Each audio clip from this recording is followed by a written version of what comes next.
Bonsoir et bienvenue donc, à la soirée mensuelle de l'association VICTA, aide aux femmes victimes de harcèlement moral et de violences psychologiques dans la vie privée ou professionnelle.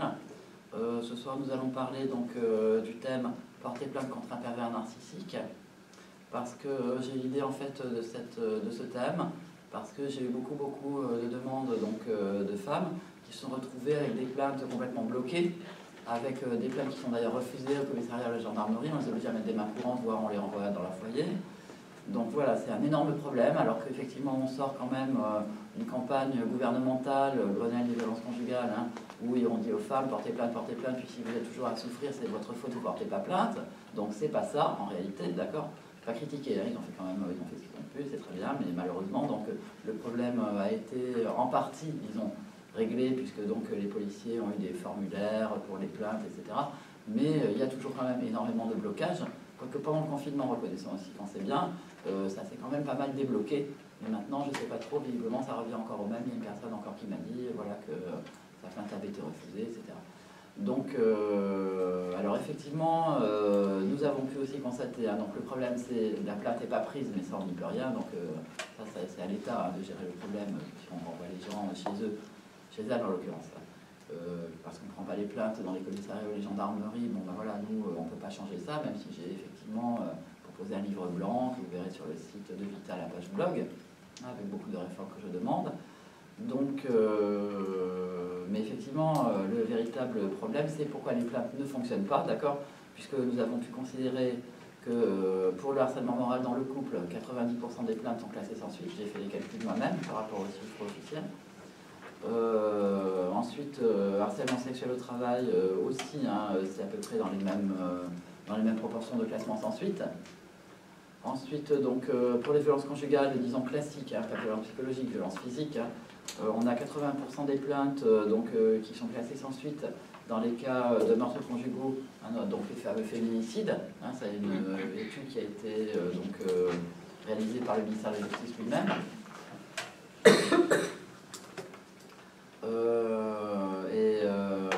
Bon, il y a aussi le harcèlement moral au travail, quoique bon, on a moins de personnes victimes de harcèlement moral au travail qui viennent nous voir, hein, chez VICTA, mais on a quand même 30% des salariés sont victimes de harcèlement moral au travail donc en 2000, selon un sondage Ipsos, ça va rebondir, et il y en a 40% donc en 2019, selon les chiffres officiels. Donc on a une augmentation des victimes de harcèlement au travail, hein, mais les plaintes, c'est pas, voilà, donc je n'ai pas trouvé en fait le nombre de plaintes classées sans suite pour harcèlement au travail, mais c'est effectivement de plus en plus classé. Mais en revanche, au niveau des prud'hommes, il y a de plus en plus d'allégations de harcèlement moral, mais il semblerait que c'est à cause de la réforme, en fait, où quand il y a harcèlement moral, on a droit à plus d'indemnités, donc il y a souvent des fausses plaintes et tout, donc c'est très compliqué.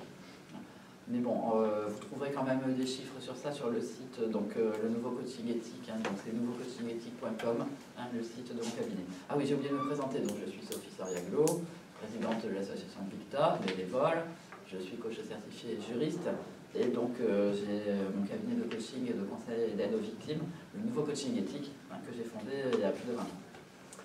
Donc, alors, c'est quoi le classement d'une plainte, hein? Donc, je parle de classer sans suite, il faut bien dire les mots, hein. Donc le classement sans suite, il y a plusieurs réactions en fait de la justice, d'accord. Le procureur, donc, il est représentant des intérêts de la société, donc il représente l'État, et il décide de ne pas poursuivre la personne contre qui vous avez porté plainte. Donc ça, il y a plusieurs raisons, d'accord. Il va ne pas poursuivre l'auteur des violences conjugales, l'auteur du harcèlement moral, pour diverses raisons, et même de la violence physique. Alors pourquoi, comment, d'accord. Donc là, j'ai pris les raisons, c'était assez technique. Puis, bon, peut-être vous pourrez essayer de réexpliquer après. Hein. Donc j'ai fait un article sur le site Village de la Justice. Hein. Donc souvent, moi j'ai des victimes qui me disent mais ça a été classé sans suite. Alors je dis pourquoi. Alors souvent d'ailleurs, elles n'ont même pas le papier de classement. Elles n'ont pas de nouvelles, la plainte, voilà, ça part dans la nature, on ne sait pas où c'est. Hein. Ça c'est les témoignages que j'ai reçus. Hein. Mais sinon, ah oui, j'ai reçu un papier comme quoi c'est classé parce qu'il n'y a pas assez de preuves. La femme, elle a des bleus partout, etc. Il n'y a pas de preuves. Bon, voilà. Donc c'est ça le problème, d'accord. Donc, donc je reprends les différentes. Voilà, c'est absence d'infraction. Voilà, infraction insuffisamment caractérisée. C'est souvent comme ça, d'accord. Voilà, c'est ce qu'ils disent. Hein. Il y en a qui ont eu ça, vous pouvez lever le dos. Ah voilà, une personne seulement, d'accord. Bon. Donc voilà, il y a une trentaine de personnes. Hein, on a le droit à deux personnes. Voilà, il y a aussi alternative aux poursuites. Donc là, vous avez la médiation pénale. Hein, donc vous rencontrez un représentant du procureur avec l'auteur du harcèlement ou effectivement donc, de la violence conjugale. Hein, et voilà, on discute ensemble et puis voilà, il va payer une amende. Enfin, en général, les manipulateurs ne comprennent rien. Ils croient que la médiation pénale, effectivement, c'est une médiation voilà, pour s'entendre, se réconcilier et compagnie. Donc, j'ai plusieurs cas. D'accord, donc vous n'êtes pas obligé d'accepter la médiation pénale, et surtout la médiation pénale est interdite en cas de violence conjugale. Voilà. Et après, donc il y a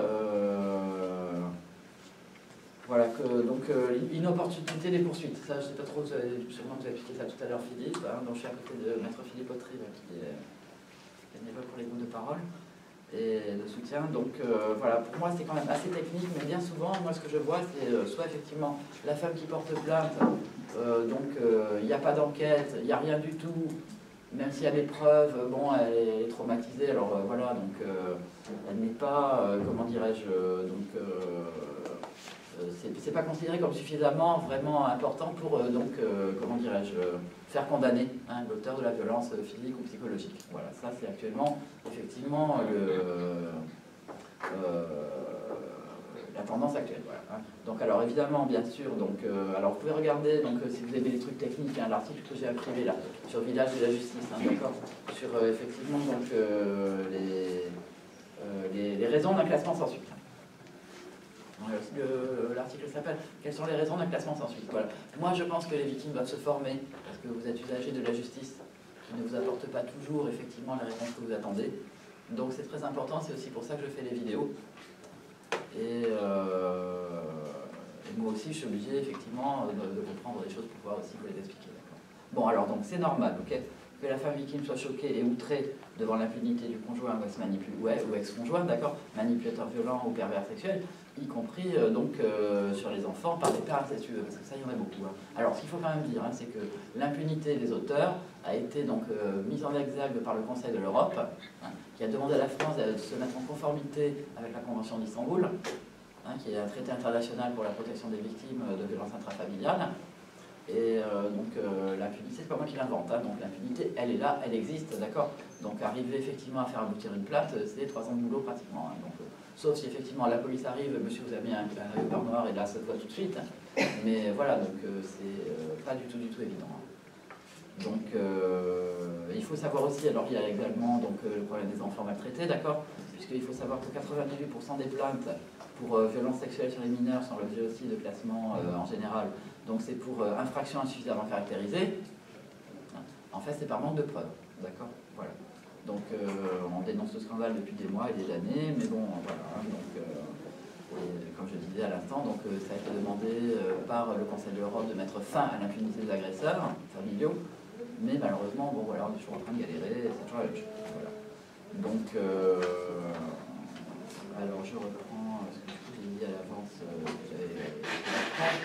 Ah oui, alors pourquoi effectivement les classements singuliers, pourquoi la Convention d'Istanbul n'est pas appliquée, etc. D'accord, hein, puisque c'est un traité international du Conseil de l'Europe hein, pour protéger les victimes et qui demande un certain nombre de choses qui doivent être appliquées. C'était signé, ratifié par la France, etc. Donc, parce que tout simplement la justice française manque de moyens. Nous sommes au 37e rang des pays d'Europe en termes de budget de la justice. Hein, donc, on est juste avant la Lituanie. Vous imaginez? La Lituanie, c'est un timbre-poste sur la carte, personne ne sait où c'est. Donc c'est quand même assez grave. Et donc il n'y a pas de magistrats, il n'y a pas assez de magistrats, il n'y a pas assez de juges, enfin de procureurs, etc. Bon. Donc il y a quand même un énorme problème de moyens. Donc là, on peut espérer, d'accord, j'en profite quand même pour placer mon truc, hein, donc avec le nouveau ministre de la Justice, donc, qui a obtenu 500 millions d'euros hein, de budget supplémentaire pour la justice, qu'effectivement, on va enfin avoir les choses qu'on demande et que la Convention d'Istanbul demande et que je n'ai pas inventé, hein, c'est la formation des magistrats, la formation effectivement au harcèlement moral, et aux violences psychologiques, enfin détectées, formation aussi des psychologues, ce qui a été demandé par le Conseil de l'Europe également, d'accord, psychologue au traumatisme sur les enfants, hein, le psychologue expert des tribunaux, hein, voilà. Et aussi donc le traitement des plaintes avec l'impunité, l'arrêt, la fin de l'impunité des agresseurs. Et alors maintenant, donc voilà, donc les problèmes et les causes, d'accord. Maintenant, deuxièmement, les solutions, j'essaie de faire structurer, hein, comme toujours. Donc, alors les solutions, c'est effectivement, comme je vous l'ai expliqué expliqué avant la vidéo, hein, même tout à l'heure, je ne sais plus. Bref, les victimes doivent se former, d'accord? Vous devez vraiment vous former sur le plan légal, et c'est pour ça aussi qu'on fait ces groupes, hein, parce qu'après, donc, il y a le côté de poser les questions et tout ça. Hein, mais vous devez vraiment être des usagers éclairés de la justice, hein, et connaître les lois et tout ça. D'ailleurs, il va y avoir une réforme de divorce à partir du 1er janvier, donc justement, Maître Autry va nous en parler tout à l'heure.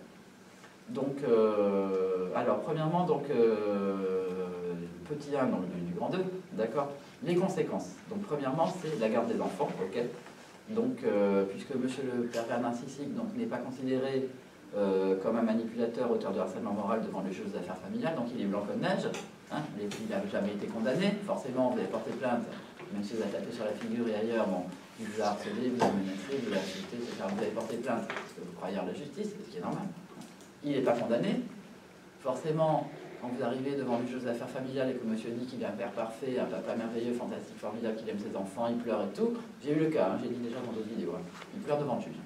On avait encore à le faire il n'y a pas très longtemps. Donc, vous dites, voilà, il m'a fait ci, il m'a fait ça, il ne mérite pas d'avoir les enfants, il est dangereux pour les enfants et tout, hein, parce qu'évidemment, il va demander la garde, bien entendu, alterner, exclusive, enfin, ou autre.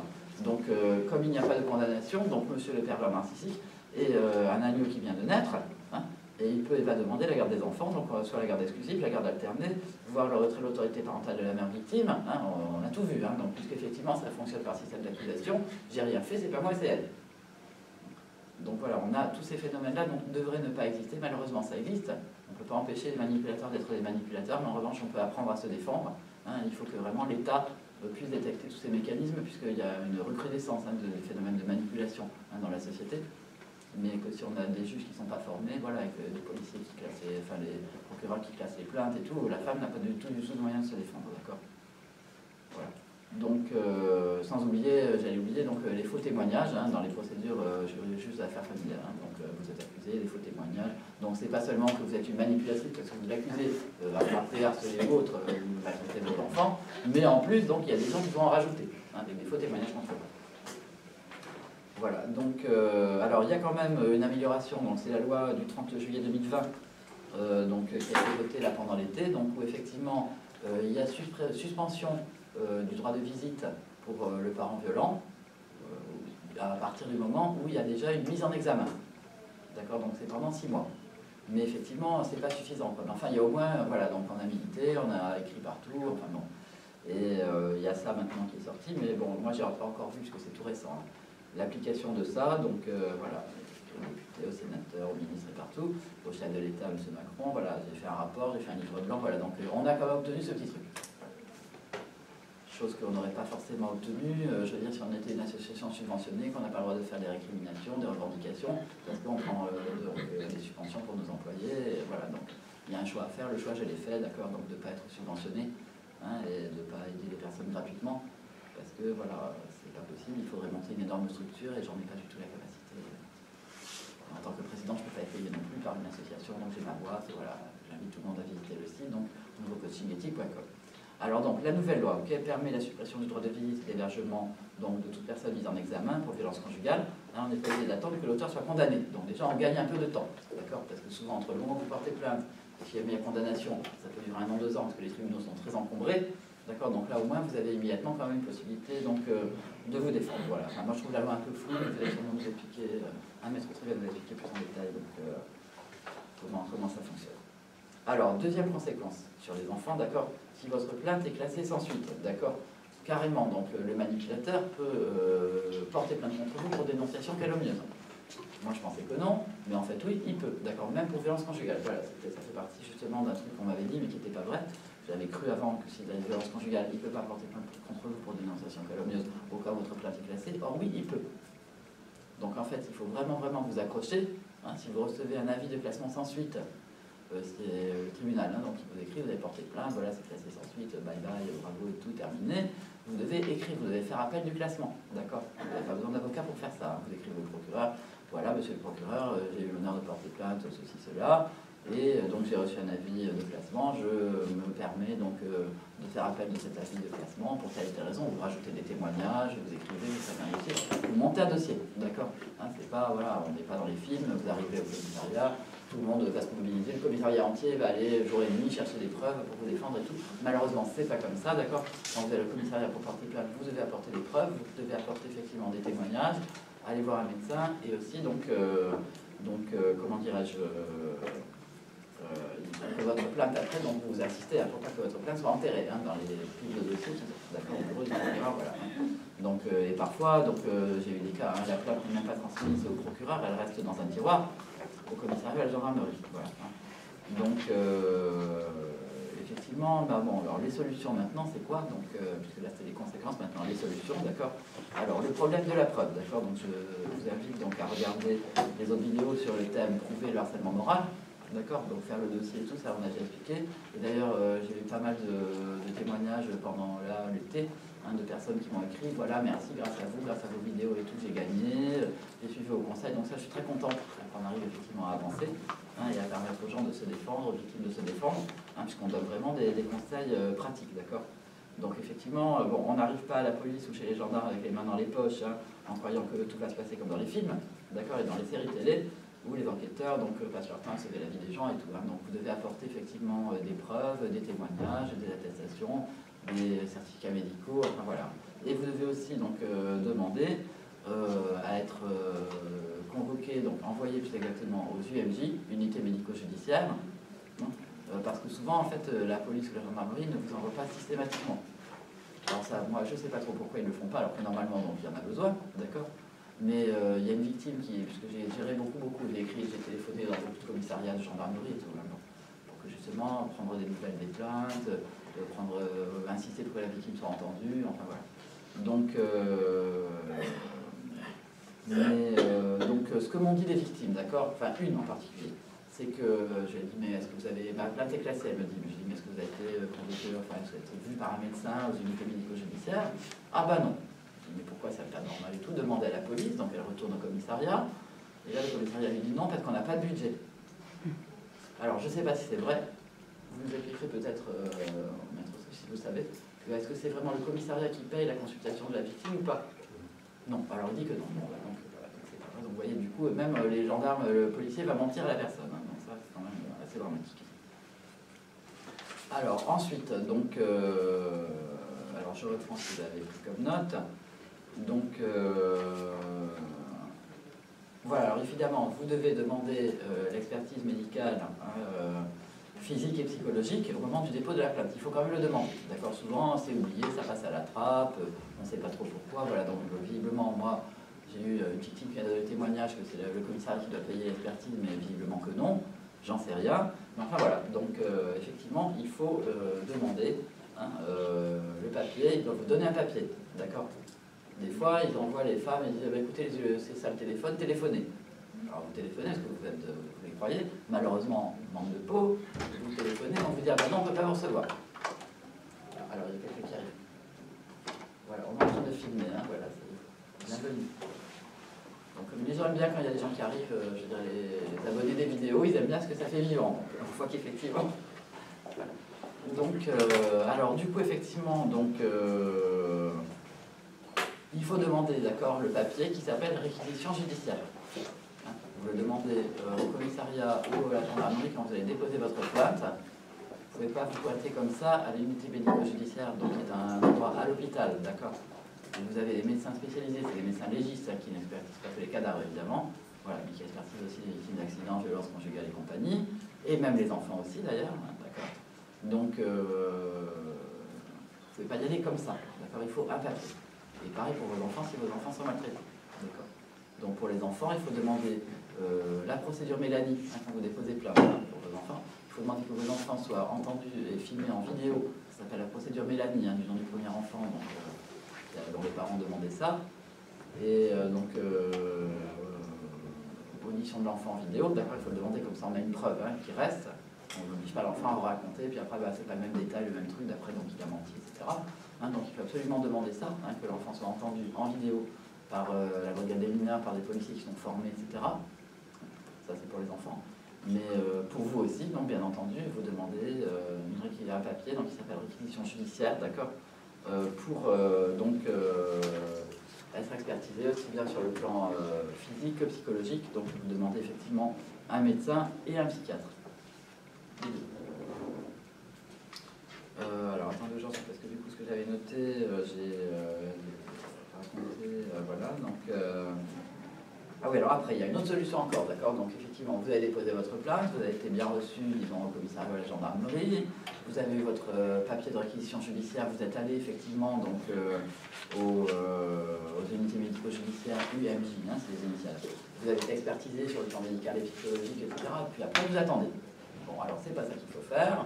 Hein, tous les mois, vous prenez votre plus belle plume et vous écrivez au procureur, monsieur le, donc c'est le tribunal de grande instance donc de votre ville, hein, monsieur le procureur, et vous n'êtes pas obligé, comment dirais-je, d'avoir son nom ou quoi que ce soit. Donc vous écrivez, hein, c'est pas du harcèlement, hein, vous pouvez écrire une fois par mois, c'est pas du harcèlement, c'est voilà, donc monsieur le procureur, donc j'ai déposé plainte contre monsieur X, donc à telle date, voilà, copie de la plainte ci jointe, je n'ai pas de nouvelles, où ça en est?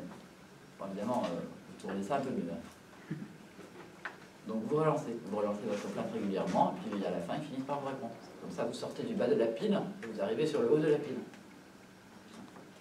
Voilà, alors, si effectivement ça a été classé sans suite, donc j'ai expliqué, vous écrivez aussi au procureur pour contester le classement, pour faire appel du classement, d'accord?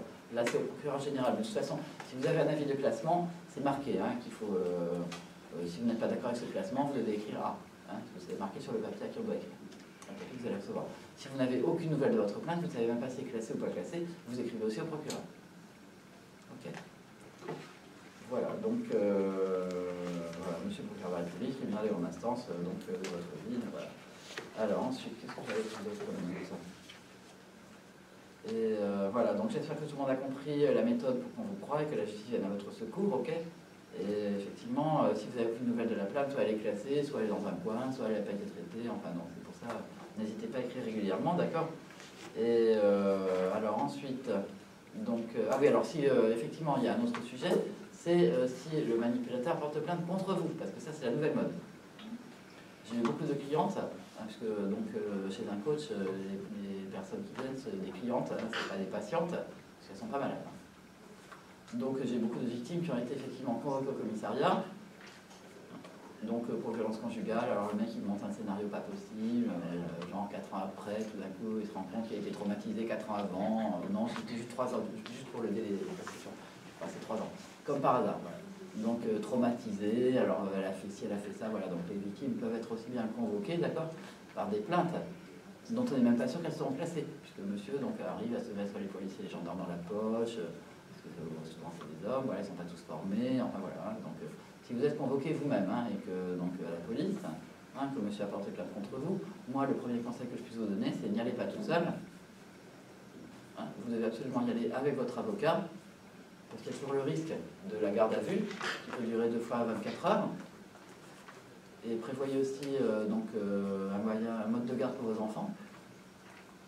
Hein, parce que si vous allez au commissariat en disant bah voilà, moi j'ai rien fait, je suis convoqué, je vais sortir, à 11h30, les enfants ils ont c'est leur demander, ils ne vont pas à la cantine, voilà, et qu'en fait vous devez rester 24 heures, qu'est-ce que vous faites, d'accord?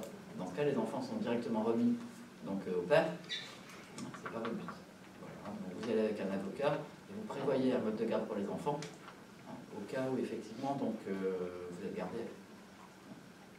Voilà. Donc, parce qu'effectivement, donc, si vous êtes accompagné par votre avocat, vous serez plus forte hein, face aux accusations mensongères, aux légitimations de la violence. Hein.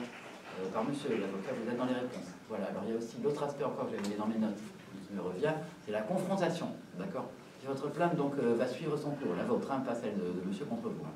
Votre plainte va suivre son cours, d'accord? Il y a un moment où vous allez être confronté à votre agresseur, dans le bureau donc, de la police, okay, au commissariat. Donc là aussi, ah je suis cool, j'y vais, ça va très bien et tout, allez-y avec votre avocat. D'accord? En général, le manipulateur, lui, il est plus fort que vous parce qu'il connaît aussi mieux les rouages pour manipuler et tout, mais enfin c'est légal quand même d'aller avec un avocat avec une confrontation. Donc lui, il aura son avocat. Et vous, vous serez toute seule, vous ne saurez pas quoi répondre.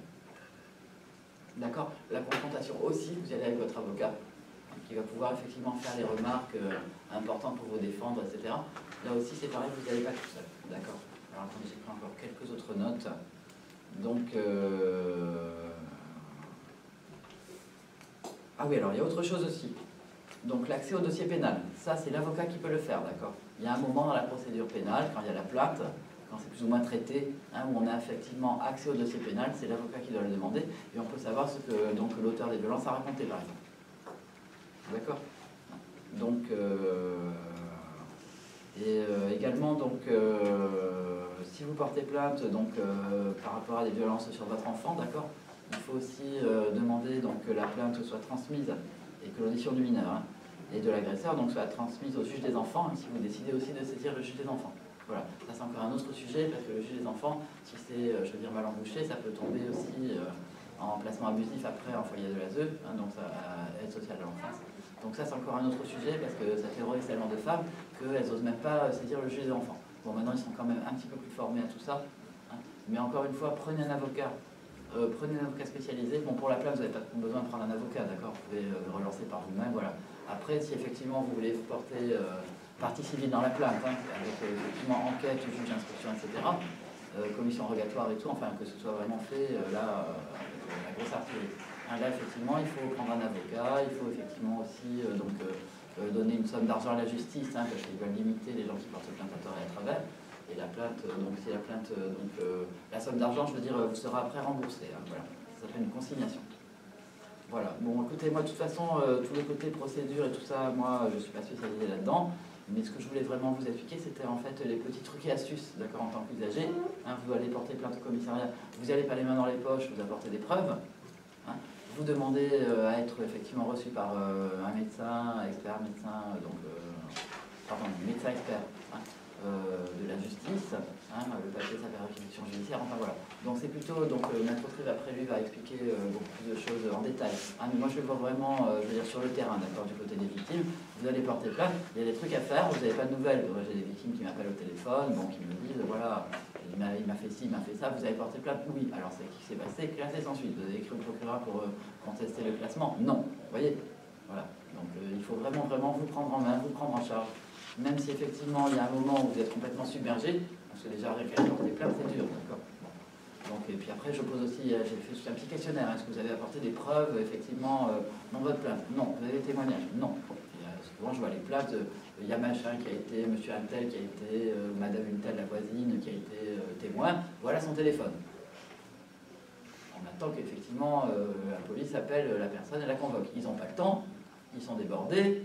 Le voisin ou la voisine n'est jamais convoqué à la police, donc après, la plainte est classée pour insuffisance de preuve, pour infraction insuffisamment caractérisée. Voilà. Donc vous devez vraiment, si vous avez le voisin ou la voisine, ou n'importe qui, hein, même dans la rue, hein, moi j'ai des personnes qui m'ont raconté, hein, qui se sont en fait agressées dans la rue, ah il y a un passant qui m'a vu, il y en a une qui me dit, moi j'ai chopé le passant, il m'a fait l'attestation tout de suite. Bonne réaction. Elle s'est fait agresser dans la rue devant la poste. Mais c'est effectivement, on attend d'être pris en charge. Voilà, c'est ça, je pense qu'il faut comprendre, hein, qu'il y a un grand sujet de frustration en fait pour les victimes. C'est qu'on attend d'être pris en charge en fait par la société.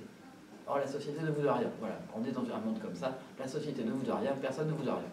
Vous devez vous bouger vous-même, vous prendre en main, d'accord. Mais effectivement, c'est aussi pour ça que je fais les vidéos, parce que ça vous permet de connaître les trucs et astuces et les choses à faire, les choses à demander. Vous comprenez? Voilà, dans les années 70, il y avait ce qu'on appelait chez les féministes le self-help. Qui était effectivement pour reconnaître son corps, sa sexualité, etc. Voilà, aujourd'hui, maintenant, on connaît tout ça. Donc là, c'est le self-help juridique, voilà, pour les victimes de violence. Voilà, donc merci de m'avoir écouté. Donc, on va vous arrêter la vidéo là. On va faire une deuxième vidéo.